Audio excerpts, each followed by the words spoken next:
ले भाई, लेकिन हम लोग ऐसा तो कोई आलोचना नहीं कर रहे हैं। उनको आलोचना अब लगने लगा है क्योंकि उनको आलोचना सुनने के आदी ही नहीं है। इसी में तो डूबे हैं, इसी में डूबे हैं। सुना कीजिए सही सही बात है कि नहीं। क्या हो जाएगा, हम लोग कह देंगे तो भाजपा छोटी हो जाएगी, नहीं ना। तो सुना कीजिए, सुनिएगा तो समझिएगा ज्यादा, तो फिर करेक्टिव मेजर्स भी लीजिएगा।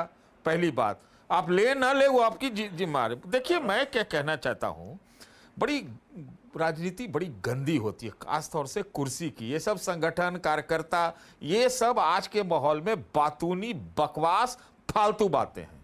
सीधी सीधी है, किसका घात लग रहा है, कौन घात लगा रहा है। देखिए अभी राम गोपाल यादव ने, मैं एक बात पहले कहना चाहता हूं, आप मेरी बात सुन लीजिए। मैं ये बात बोल रहा हूं, थोड़ा ये विवादास्पद भी होगा। आज मोदी जी के लिए सबसे बड़ी गारंटी तीसरे टर्म में कांग्रेस पार्टी है, और योगी जी के लिए सबसे बड़ी गारंटी जो है, योगी जी के लिए सबसे बड़ी गारंटी शायद आरएसएस से भी ज्यादा समाजवादी पार्टी है। विवादास्पद है। अभी राम गोपाल यादव जी ने एक बयान दिया, लगभग यही कह दिया कि केशव प्रसाद मौर्य तो बेकार आदमी है। ये तब आया जब योगी जी पर प्रहार बढ़ रहा था। मैं इसका मतलब आप लोग ज्यादा समझिए, मैं ज्यादा समझता हूं लेकिन मैं वो बता नहीं पाऊंगा। दूसरा, जब हम केंद्र की बात करते हैं तो मोदी जी आज 2N पर हैं, नीतीश और नायडू। लेकिन कांग्रेस वालों ने कोई चेष्टा की क्या सरकार बनाने का, ये तो बताइए ना। तो मैं तो कह रहा हूं गारंटी इधर से ज्यादा है, दोनों की गारंटी है।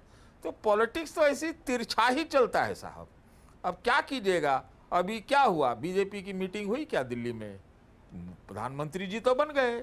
ये 10 तारीख को बम कैसे फोड़ दिया भागवत जी ने, और फिर बम फोड़ के चले गए गोरखपुर। आप समझ लीजिए। तीसरा, नड्डा साहब, अब नड्डा साहब अध्यक्ष हैं, कार्यकारी हैं, कब तक हैं, क्यों नहीं नया हुआ है, वही रहेंगे।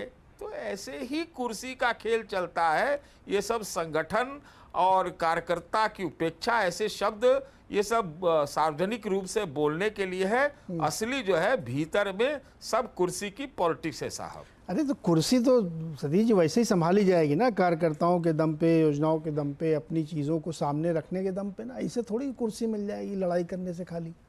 कुर्सी तो ऐसे मिलेगी। अवधेश जी, कुर्सी की लड़ाई है, इसमें कोई शक थोड़ी है। आजकल सुनिए, एक बार क्या है ना, कोई सैद्धांतिक राजनीति नहीं है।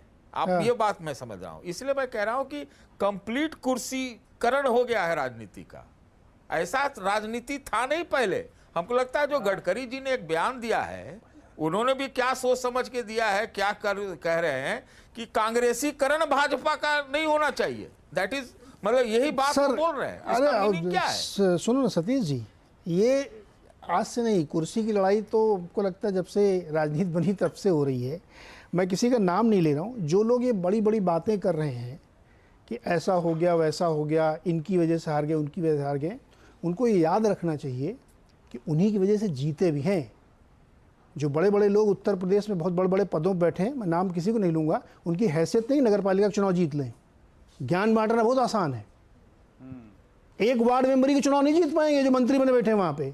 ज्ञान दे रहे हैं सबको कि ऐसा नहीं किया, वैसा नहीं किया, ये नहीं है, वो नहीं है। जो 2-3 उनके सहयोगी हैं, पता ना उनकी क्या हालत हुई यूपी में। हार गए अभी से। नहीं, मैं हमेशा इस चीज का विरोधी हूं कि किसी को एकदम से राइट ऑफ कर दो कि नहीं अब तो इनका कुछ हो ही नहीं सकता है। तो आप किस हैसियत में है ये भी ध्यान रखना चाहिए। बहुत सारे राज लोग हैं, है ना। अवधेश जी बताइए सर, कुर्सी की लड़ाई। देखिए ऐसा है, सतीश जी ना एक सामान्यकरण करते हैं। ये बात सही है कि वर्तमान राजनीति जो है उसमें सत्ता और कुर्सी प्रमुख हो गई है, लेकिन भारतीय जनता पार्टी का संकट जो है, आंतरिक संकट, वो सत्ता और कुर्सी का संकट नहीं है। क्योंकि वहां कोई भी प्रधानमंत्री पद का दावेदार नहीं है कि प्रधानमंत्री पद के हम अभी दावेदार हैं और वहां इनको कमजोर करना है, या हम गृह मंत्री पद के दावेदार हैं उनको कमजोर करना है। उत्तर प्रदेश के मुख्यमंत्री पद के दावेदार हैं, लेकिन उनको मालूम है कि अभी योगी आदित्यनाथ के अभी रहते हुए हमारी भूमिका वहां तक नहीं जाएगी।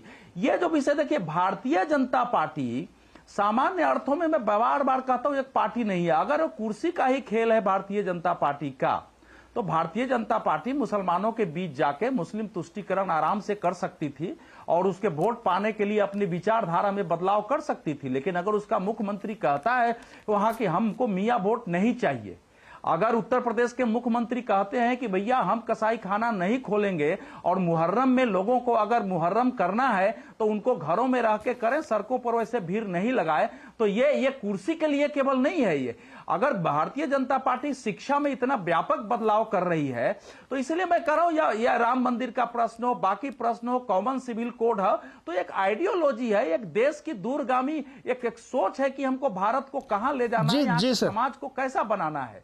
तो मैं ये कह रहा हूं कि इसी में जो भारतीय जनता पार्टी को जो लोग सपोर्ट करते हैं, प्रश्न है कि क्यों सपोर्ट किया है भारतीय जनता पार्टी को, नरेंद्र मोदी को क्यों सपोर्ट किया।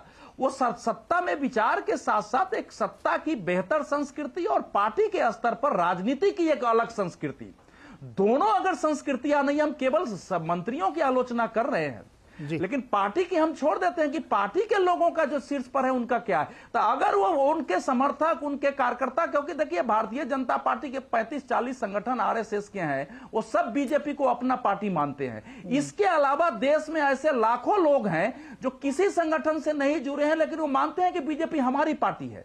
तो वो कल्पना यही करते हैं कि इनके नेताओं का, इनके मंत्रियों का व्यवहार कैसा हो, पार्टी कैसे का।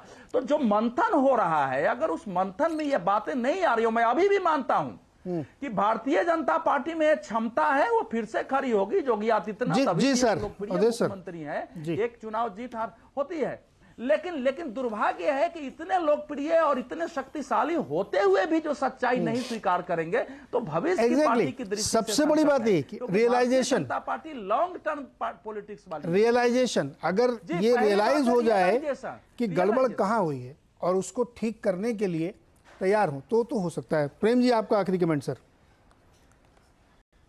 देखिए, ये अच्छा है कि सवाल ले रहे हैं क्या, कुछ सवाल बोल रहे हैं? सवाल बोलो या वैसे बोले? मैं सवाल है मेरे पास सवाल, मैं ऐसे ही बोल रहा हूँ। देखिए, एक अच्छी बात है कि समीक्षा हो रही है भारतीय जनता पार्टी में, और ये समीक्षा होने की जरूरत है, होना चाहिए। और इसमें अभी अगर प्रतिद्वंदिता भी है, मान लीजिए कि दोनों एक दूसरे को निपटा भी रहे हैं, तो ये संगठन में होता है, ऐसा हो सकता है, तो इसको भी कोई बहुत अदरवाइज नहीं लिया जा सकता।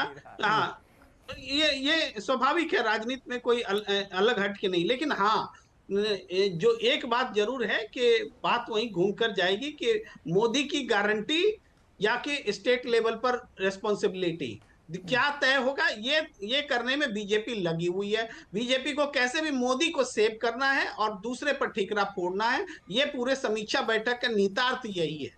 जी सतीश जी भी जो कुछ टिप्पणी करना है, सतीश जी 30 सेकंड आपके लिए। अरे नीरज जी, मुझे एक लाइन बोलना था, मेरे ऊपर बोलिए ना सर, 30 सेकंड आपके पास, बोलिए। मैं एक लाइन बोलूंगा, बोलिए। हाँ बस 10। मैं ये कह रहा हूं कि अवधेश जी कह रहे हैं सरलीकरण, तो वो गुणगान चालीसा गा रहे हैं भाजपा का, किस पार्टी की आइडियोलॉजी नहीं होती है। लेकिन मैं कह रहा हूं सारी पार्टियों में वो आइडियोलॉजी के जगह कुर्सी ही का ही खेल होता है। गुण मत गाइए ना, सबके बारे में बोलिए, तो किसका नहीं आइडियोलॉजी है। और अगर वो तुष्टिकरण उसका नहीं करके मेजॉरिटी तुष्टिकरण करते हैं तो क्या है? नहीं, देखिए, ऐसा है कि वो आपका नजरिया है, उसका सम्मान है। मेरा नजरिया है कि आप भारतीय जनता पार्टी के भी पॉलिटिक्स को और आपके जैसे वरिष्ठ पत्रकार भारत की पॉलिटिक्स को इतना जनरलाइज करेंगे। हम लोगों का काम सच्चाई के साथ साथ पार्टियों को यह बताना भी है कि आपका रास्ता क्या होना चाहिए, हमारे देश के लिए क्या आवश्यक है। और वो अगर आपकी कोई विचारधारा है तो उस विचारधारा पर चलने के लिए अपने शब्दों से, अपने बहस से उनको विवश भी करना है। हमारा भी एक देश नहीं, नीरज जी, मेरी पत्रकारिता देश के लिए है, मेरे जीव। तो देश की दृष्टि से हम सोचते हैं, हम चाहते हैं कि बीजेपी उस देश की दृष्टि से इस रूप में काम करे। वो एक लंबी दृष्टि होती है सर। सामान्य तरीके से हम मूल्यांकन करेंगे तो फिर बीजेपी का भी मूल्यांकन नहीं कि कांग्रेस इसी में खत्म हो गई है। नहीं,